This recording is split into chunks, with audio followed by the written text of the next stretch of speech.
രാവിലെ തന്നെ ഞങ്ങളങ്ങനെ വണ്ടി വാഷിങ് കഴിഞ്ഞിട്ട് നല്ല ജില്ല് പാട്ടുണ്ടായിരുന്നു, അത് ഇട്ടിട്ട് ഇങ്ങനെ പോവാണ്. നമ്മളെ വണ്ടികളൊക്കെ വീഡിയോസ് എടുക്കണം. താറിൻ്റെ ഫുള്ള് വർക്ക് കഴിഞ്ഞില്ല, ഇനിയുണ്ട് കുറച്ച് വർക്ക് പെൻഡിങ്.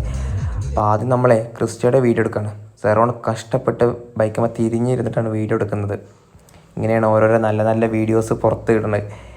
അപ്പോൾ നമ്മൾ 2 ഫ്രണ്ട്സും കൂടി ജോയിൻ ചെയ്യാണ്ടായിരുന്നു. അവർ വന്നു. ആ ബെൻസ് ഉണ്ടല്ലോ നല്ല ലോവർ ചെയ്തതാണ്.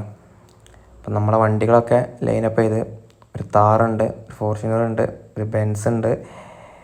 അപ്പോൾ നമ്മളങ്ങനെ നമ്മൾ ഫ്രണ്ടിൻ്റെ ഒരു പ്രോപ്പർട്ടി ഉണ്ട്, അവിടെ പോയിട്ട് ഡ്രിഫ്റ്റ് ചെയ്യണം. ആദ്യം കഴിക്കുന്നൊന്ന് പാളുമെന്ന് വിചാരിച്ചു. അങ്ങനെ കയ്യിൽ ഒതുങ്ങിയ സംഭവം അവിടെ ആകെ പൊടി പറയുന്നു. പിന്നെ അങ്ങനെ കുറേ നേരത്തെ അവിടെ നിന്നില്ല. പിന്നെ ഫോർച്യൂണർ ഉണ്ടായിരുന്നു, അതും കൂടെ ഒന്ന് ചെയ്തിട്ട് പോവാമെന്ന് വിചാരിച്ചു. സംഭവം നൈസിനായിരുന്നു. അവിടെ ഒരു മരം ഉണ്ടായിരുന്നു, അതിന്മേൽ പോയി ഇടിച്ചോ എന്നൊരു പേടി ഉണ്ടായിരുന്നു. പിന്നെ അങ്ങനെ അവിടുത്തെ പരിപാടിയും കഴിഞ്ഞിട്ട് ഞങ്ങൾ നേരെ തിരിച്ചിട്ട് പോന്നു. പെട്ടെന്ന് വീട്ടിൽ പോയി.